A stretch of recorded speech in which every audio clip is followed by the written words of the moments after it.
अस्सलाम वालेकुम viewers, I am Mohammad Ibrahim on the platform of dimensional physics. Students, आज हम डिस्कस करेंगे chapter 19 dawn of modern physics, exercise short question. तो students, जैसा कि आप जानते हैं कि सेकेंड ईयर की जो हमारी बुक है उसमें सबसे ज़्यादा जो एक्सरसाइज शॉर्ट क्वेश्चन है वो चैप्टर 19 के हैं, 27। बट घबराने की, परेशान होने की कोई बात नहीं है। ये वीडियो इंशाल्लाह 27 मिनट से ऊपर की नहीं होगी और ये बड़े ही मज़ेदार और बड़े ही आसान शॉर्ट क्वेश्चन है, लॉजिकल है। ठीक है जी, तो आपने एंड तक जो है वो वीडियो को देखना है। तो शुरू करते हैं जी। फर्स्ट स्टूडेंट क्वेश्चन है, what are the measurements on which two observer in relative motion will always agree upon. ठीक है जी। अब स्टूडेंट, आप रिलेटिव मोशन को जानते हैं, हमने डिटेल में चैप्टर 19 को जो है डिस्कस किया। ठीक है जी। रिलेटिव मोशन के लिए मैं आपको एक कोटेशन बताऊंगा, different opinion of different observer. ठीक है जी। अब देखते हैं answer. The measurements on which two observer in relative motion will always agree upon are speed of light. Speed of light जो है स्टूडेंट वो यूनिवर्सल कांस्टेंट है। ठीक है जी। And magnitude of their relative velocity. ठीक है जी। और third, the force on a moving object, आप इसमें मेंशन कर सकते हैं। क्वेश्चन है जी 19.2, does the dilation means that time really passes more slowly in moving system or that it only seems to pass more slowly? Students, according to result of Einstein's special theory of relativity, time dilation is a physical phenomenon. Time is not absolute quantity, rather it is relative. The time passes normally for any observer within his own frame of reference. Time actually passes more slowly, means time dilates when an observer in one frame of reference in relativistic motion with respect to other frame of reference। ठीक है जी। तो time तब dilate होगा जब कोई observer जो है, फॉर एग्जांपल जी, वो एक रॉकेट में है, वो मूव कर रहा है। ठीक है। और एक जो एक स्टैटिक ऑब्जर्वर है जो प्रॉपर टाइम मेजर कर रहा है, वो किस पर है, रेस्ट पर है। तो जो ऑब्जर्वर स्पेसशिप में है उसके लिए टाइम डायलेट होगा, उसका टाइम जो है वो स्लोली पास होगा। 19.3 है student question, if you are moving in a spaceship at very high speed relative to earth, would you notice difference in your pulse rate, in the pulse rate of people on earth. दो student इसके part हैं। पहला है in your pulse rate. Student, अब आप जो है वो स्पेसशिप का हिस्सा है। ठीक है। स्पेसशिप हाई स्पीड से मूव कर रही है रिलेटिव टू अर्थ, मीन्स कि आप भी हाई स्पीड से मूव कर रहे हैं रिलेटिव टू अर्थ, क्योंकि आप उस स्पेसशिप का ही हिस्सा, आप उसमें बैठे हुए हैं, तो आपको तो कोई डिफरेंस फील नहीं होगा। तो पार्ट ए में आप लिखेंगे, no difference in his pulse rate will be measured by a person who is itself travelling in a spaceship. ठीक है जी। अच्छा, but student in pulse rate of people on earth, तो अब आप स्पेसशिप में हैं। ठीक है। और जो पीपल ऑन अर्थ हैं वो आपके अकॉर्डिंग जो है रिलेटिव फ्रेम ऑफ रेफरेंस में है। तो देखें, a person in spaceship will experience a change in pulse rate of the people on earth according to relation T is equal to T not over under root 1 minus we square over C square, time dilation की जो equation है हमारे पास। ठीक है जी। तो next है student 19.4, if the speed of light were infinite. ठीक है जी। अगर स्पीड ऑफ लाइट को इमेजिन करें कि वो इन्फिनिटी हो गई है, what would be the equations of the special theory of relativity reduce to. तो students, if we take speed of light c as infinity, then the equation of S T R और special theory of relativity reduce to time dilation T is equal to T not under root 1 minus we square over C square. अब speed of light infinity है, 3 multiply by 10⁻8 नहीं है। आप imagine करें कि वो infinity है, तो समथिंग ओवर इन्फिनिटी ज़ीरो, तो इधर आएगा हमारे पास ज़ीरो। तो it's mean T is equal to T not, time in motion is equal to proper time. ठीक है जी। लेंथ कंट्रैक्शन के केस में क्या होगा, ये फार्मूला आप देख रहे हैं, इसमें सी में आप पुट करेंगे इन्फिनिटी, समथिंग ओवर इन्फिनिटी फिर ज़ीरो, तो L is equal to L not, mean length in motion is equal to proper length. अब ये आप जानते हैं प्रॉपर टाइम स्टैटिक ऑब्जर्वर का टाइम है, प्रॉपर लेंथ जो है वो स्टैटिक ऑब्जर्वर ने जो लेंथ मेजर की वो है। अच्छा, थर्ड है जी mass variation, m is equal to m not over under root 1 minus we square over C square. और जैसे ही सी इन्फिनाइट करेंगे ठीक है जी। तो समथिंग ओवर इन्फिनिटी ज़ीरो, तो एम भी आ जाएगा एम नॉट के बराबर। इट्स मीन के mass in motion is equal to rest mass. तो ये जी हमारे पास सिनेरियो जो है वो बनेगा।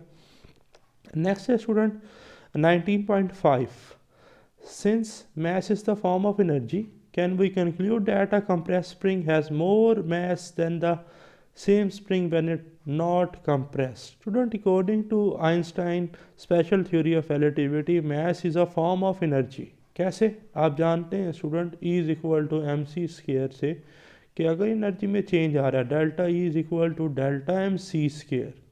ठीक है, तो मैस जो है वो एनर्जी में कन्वर्ट किया जा सकता है सब एटॉमिक पार्टिकल पे। तो ये हमने ऑब्जर्व भी किया पेयर प्रोडक्शन के केस में, एनिहिलेशन ऑफ मैटर के केस में। तो देखें, as compress spring has more energy in the form of elastic potential energy, so there would be increase in mass of compress spring according to the relation. Reason क्या है, देखें delta E is equal to delta M C square, तो C square को divide करते हैं, delta M is equal to delta E over C square. तो अगर हमारे पास स्प्रिंग कंप्रेस है तो उसने अपने अंदर इलास्टिक पोटेंशियल एनर्जी स्टोर की हुई है, चीज़ ज़्यादा होने की वजह से उसका मैस भी क्या होगा, ज़्यादा होगा according to special theory of relativity. However this increase in mass is negligible due to very high value of speed of light. ठीक है जी। तो लेकिन ये जो मैथ में चेंज है ये निग्लिजिबल होगा। रीज़न क्या है, क्योंकि स्पीड ऑफ लाइट की वैल्यू जो है वो बहुत ज़्यादा क्या है, हाई है। 3 मल्टीप्लाई बाय 10⁻⁸ स्क्वायर करेंगे तो और ज़्यादा बड़ी वैल्यू हो जाएगी। नेक्स्ट है student question 19.6, as a solid is heated and begins to glow why does it first appear red. Student, सबसे पहले तो आपको विब गोयर जो है वो याद होगा, वायलेट की वेवलेंथ सबसे कम और रेड की वेवलेंथ सबसे ज़्यादा। अब रेड की वेवलेंथ है सबसे ज़्यादा और फर्स्ट पेयर भी कलर कौन सा हो रहा है, red.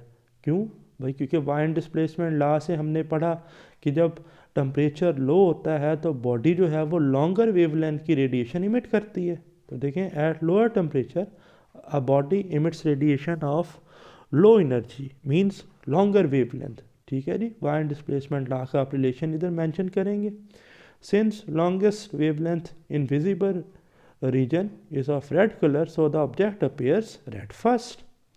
Next student question 19.7, what happens to total radiation of a black body if its absolute temperature is double? Student, according to Stephen Boltzmann law, E is equal to sigma T4, energy is directly proportional to the fourth power of absolute temperature. तो student, when absolute temperature of a body is double, पहले था जी T, अब हो गया T1 जो कि 2T के बराबर है। ठीक है, तो एनर्जी भी E1 हो जाएगी। E1 is equal to sigma, sigma तो चेंज होगा नहीं, कांस्टेंट है 5.67 multiply by 10⁻⁻8 watt M square T-4। ठीक है, तो T1 की जगह आप पुट कर देंगे 2T, तो जब 2T का फोर्थ पावर आप इधर लेंगे तो 2 की जब आप फोर्थ पावर यानी कि 2 को 4 टाइम मल्टीप्लाई करेंगे तो 16 आएगा। तो इसको सेपरेट कर लें, ये दोबारा क्या बन जाएगा, E, तो E1 बन जाएगा 16E। Thus if absolute temperature is double the total radiation emit by black body increase 16 times. कितनी इंक्रीज हो जाएगी जी, 16 टाइम्स। नेक्स्ट है student question 19.8, a beam of red light and a beam of blue light have exactly the same energy, which beam contains the greatest number of photon. अब student सबसे पहले तो आपने रिलेशन याद रखना है जी मैक्स प्लैंक्स का। The energy of a beam of photon is given by E is equal to NHF, where N is the number of photons in the beam. अब स्टूडेंट N को हम लिख सकते हैं ना E ओवर HF, तो देखिए मैंने मेंशन कर लिया, we can conclude that N is equal to E over HF। The number of photons will be inversely proportional to frequency provided energy is constant. ठीक है जी, therefore two colors mean having same energy will contain different number of photons। अब कौन कौन से थे, blue light थी और red light थी। तो पहले ब्लू को देखें, कहता है the blue light having photon of comparatively larger frequency contain less number of photon। ठीक है जी, फ्रिक्वेंसी ज़्यादा होगी, नंबर ऑफ फोटोन कम होंगे। But for red light having photon of comparatively smaller frequency, क्यों, रेड की वेवलेंथ ज़्यादा है, फ्रिक्वेंसी कम होगी। ठीक है जी, फ्रीक्वेंसी कम होने की वजह से इस रिलेशन से नंबर ऑफ फोटॉन ज़्यादा होंगे, तो contain greater number of photons. Next student, question 19.9. Which photon, red, green or blue, carries the most A energy and B momentum? Student first हम डिस्कस करेंगे एनर्जी को, फिर आते हैं जी मोमेंटम की तरफ। तो एनर्जी के लिए फिर वही रिलेशन, ठीक है जी। Max Planck's equation E is equal to h f, और हम लिख सकते हैं E is equal to s c over lambda. The photons of blue light have shorter wavelength, ठीक है जी। ब्लू की वेवलेंथ क्या है, कम है, तो must have the larger energy as compare to the photons of red और ग्रीन लाइट। आप वेब गोयर से जो है वो चेक भी कर सकते हैं कि ब्लू की वेवलेंथ कम है तो ब्लू की एनर्जी जो है वो ज़्यादा होगी। अब आ रहे हैं स्टूडेंट मोमेंटम की तरफ। According to relation P is equal to H over lambda, de Broglie hypothesis, ठीक है जी। The photons of blue light having shorter wavelength must have larger momentum as compare to photon of red और green colour light. तो याद रखिएगा जी कि blue का जो एनर्जी है और मोमेंटम है वो सबसे ज़्यादा होगी, ठीक है, as compare to following red और green. Next student 19.10, which has the lower energy quanta, radio waves और एक्सरे। अब स्टूडेंट जिसकी होगी वेवलेंथ लार्जर वो होगा लो एनर्जी क्वांटा, ठीक है जी, इस रिलेशन से। तो देखें according to the relation E is equal to s c over lambda.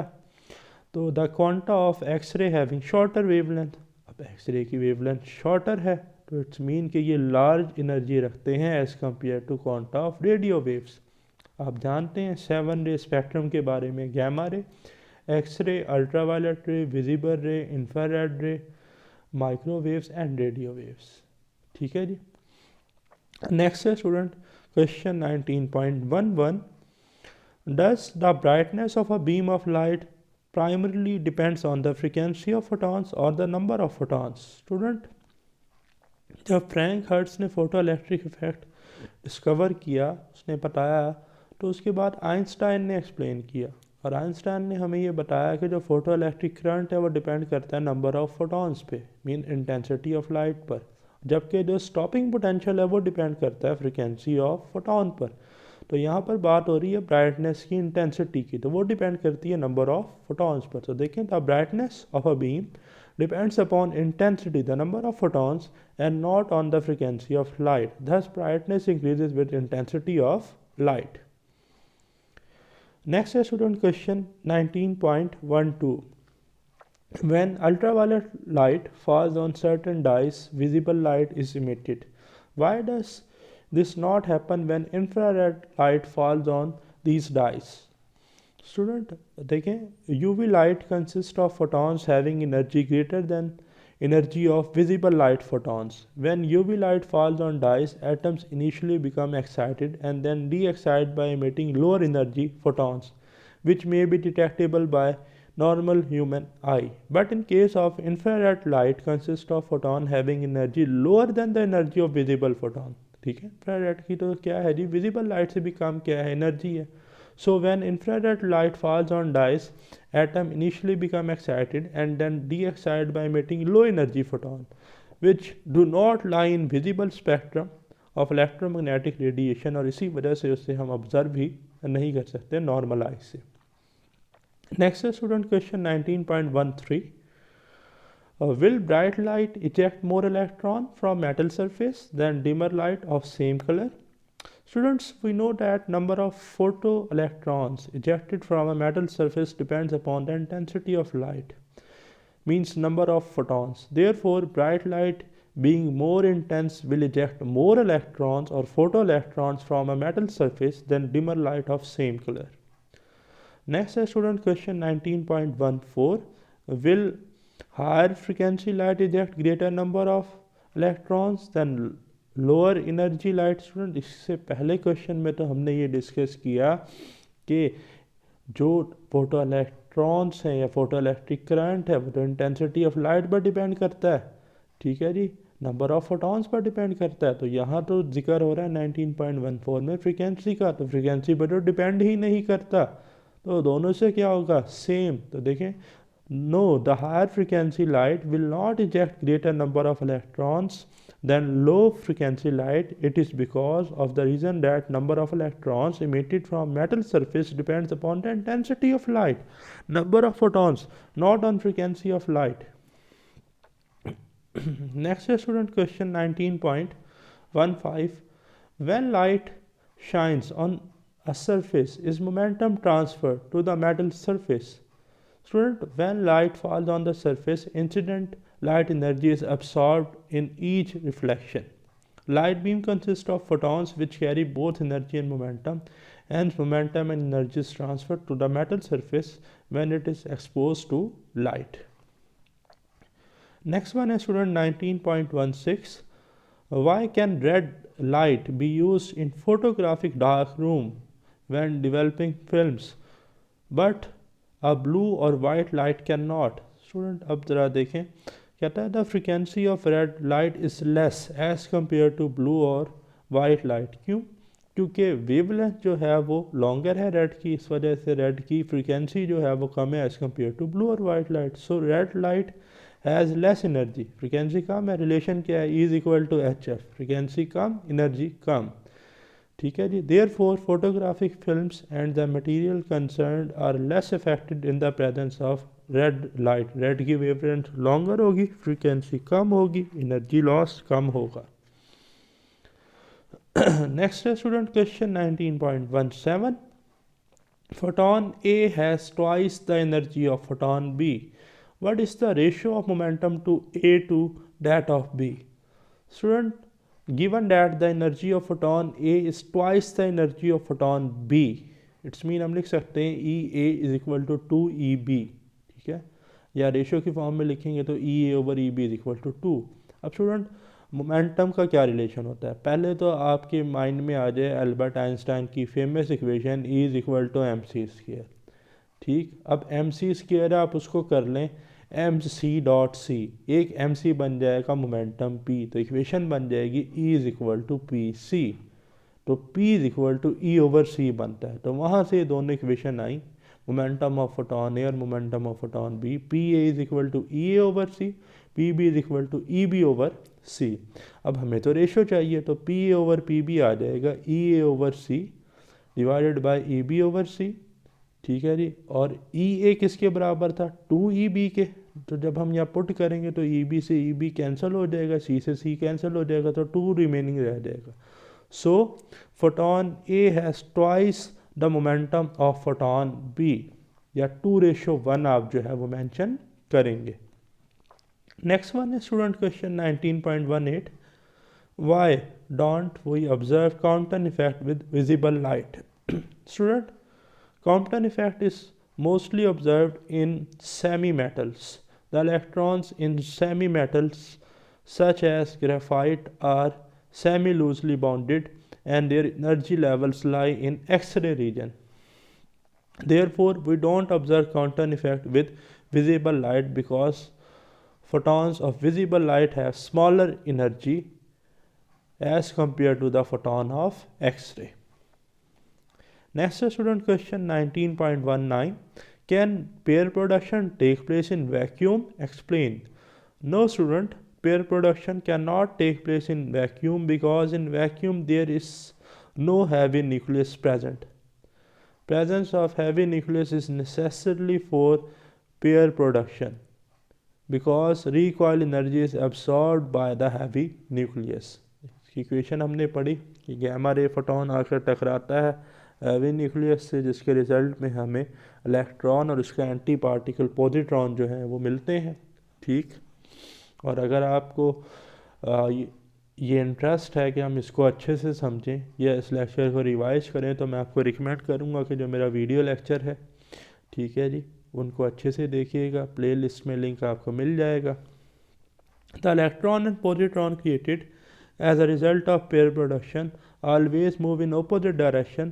Their net momentum is zero, so a heavy nucleus should always be there which can absorb the momentum of incident gamma ray photon. Pair production is the absence of heavy nucleus is against the law of conservation of momentum and hence cannot take place in vacuum. Okay, next student 19.20.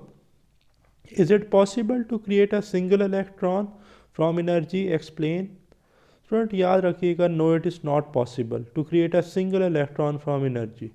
The creation of single electron from energy is the violation of law of conservation of electric charge. ठीक है। Gamma रे photon है वो as a whole neutral है, single charge होगा तो उस पर कोई ना कोई चार्ज एग्जिस्ट करेगा, लेकिन अगर उसका एंटी पार्टिकल होगा तो दोनों का चार्ज मिला के चार्ज क्या होगा, ज़ीरो। तो चार्ज ज़ीरो रहना चाहिए according to law of conservation of charge, क्योंकि फोटोन भी एज अ होल क्या है, neutral. So it is the violation of law of conservation of charge whenever pair production takes place, the electron and positrons are created at the same time. Next student 19.21. If electrons behaved only like particles, what pattern would you expect on the screen after the electron passed through double slit? Students, if electron behave only like a particles, then after passing through the double slit, only those parts of the screen are affected which are in front of the slit. Two spots on the screen, each in the front of both slits, will be observed as no diffraction effects are visible. Next one is student 19.22.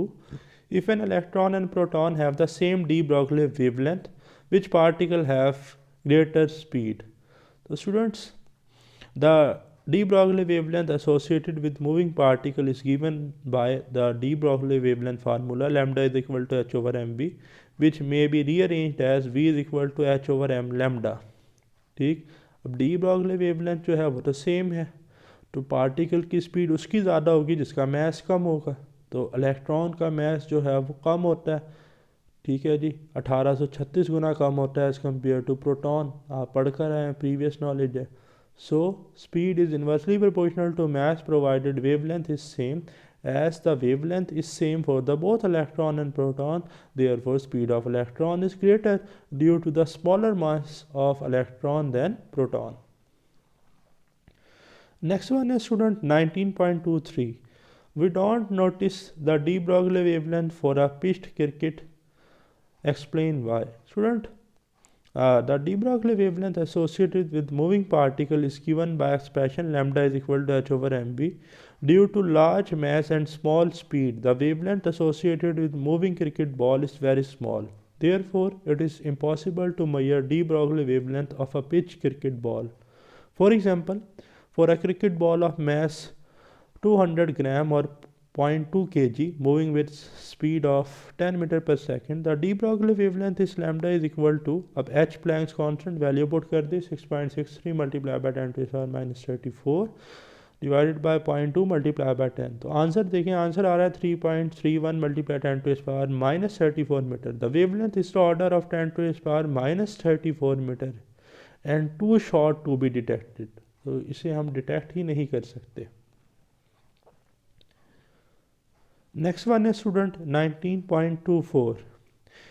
If the following particles have the same energy, which has the shortest wavelength? Electron, alpha particle, neutron, proton. Student, the de Broglie wavelength associated with moving particle is given by, अब देखें equation हम पढ़ते क्या रहे हैं कि lambda is equal to H over M V, और momentum का एनर्जी के साथ जो रिलेशन है वो होता है P is equal to under root 2 हम पुट कर लेंगे, ठीक है। अब for same energy of all the particle, अगर एनर्जी सेम है सबकी, एच वैसे ही कॉन्स्टेंट है, तो लैम्डा का इन्वर्स रिलेशन है मैस के साथ, ठीक है। De Broglie wavelength is inversely proportional to mass, ठीक है जी। तो अब शॉर्टेस्ट वेवलेंथ उसकी होगी जिसका मैस सबसे ज़्यादा होगा, तो इनमें सबसे ज़्यादा मैस होता है अल्फ़ा पार्टिकल का, ठीक है। हीलियम न्यूक्लियाई हैं, 2 प्रोटॉन 2 न्यूट्रॉन, तो इन सबसे ज़्यादा है, तो देखें thus alpha particle being the massive particle has the shortest wavelength. Next one is student 19.25. When does light behave as a wave? When does it behave as a particle? Student, light behave as a wave in phenomena of first year physics. For example, interference, diffraction, polarization, reflection, refraction, dispersion, scattering. ठीक है. But in second year physics, light behave as a particle in phenomena of photoelectric effect, Compton effect, pair production, annihilation of matter, and the black body radiations. Student, next one है 19.26. What advantage an electron microscope has over an optical microscope? Students, the resolving power of electron microscope is 1000 times greater than the resolving power of optical microscope. The magnifying and resolving power of electron microscope is 1000 times greater than an optical microscope. जैसा कि मैंने बताया, the internal structure of an object can also be obtained by electron microscope, which is not possible with optical microscope. ठीक है जी, तो high magnification रहता है, हाई रिजॉल्विंग पावर है, डेप्थ हमें मिलती है, ठीक है, और ऑप्टिकल माइक्रोस्कोप में ये इन्फॉर्मेशन नहीं मिलती, और इलेक्ट्रॉन माइक्रोस्कोप में हमें एडवांस वेरिएंट भी हैं, like SEM scanning electron microscope, TEM है जी transmission electron microscope and so on. Last one, student, 19.27. If measurement shows a precise position for an electron, can those measurements show precise momentum also? Explain. Student, according to Heisenberg uncertainty principle, it is impossible that measure both position and momentum of an atomic particle precisely at the same time. Mathematically, delta x delta p is equal to h cut और h over 2 pi. h over 2 pi को complete को हम कहते हैं reduce Planck's constant, जिसकी value जो है वो हमारे पास होती है 1.05 मल्टीप्लाइड 10⁻⁻34 जॉल सेकेंड. ठीक है, तो एक ही वक्त में पोजीशन और मोमेंटम जो है वो हम साइमल्टेनियसली कैलकुलेट नहीं कर सकते. Thus if position is determined with precision, the momentum can not be measured precisely. और इसी बात पे हाइजेनबर्ग को 1932 में जो है वो नोबेल प्राइज़ जो है जी मिला था. ठीक, और ये आपका 19.27 लास्ट शॉर्ट क्वेश्चन था. मिलते हैं इंशाल्लाह नेक्स्ट चैप्टर के साथ. Stay blessed. अल्लाह हाफिज़.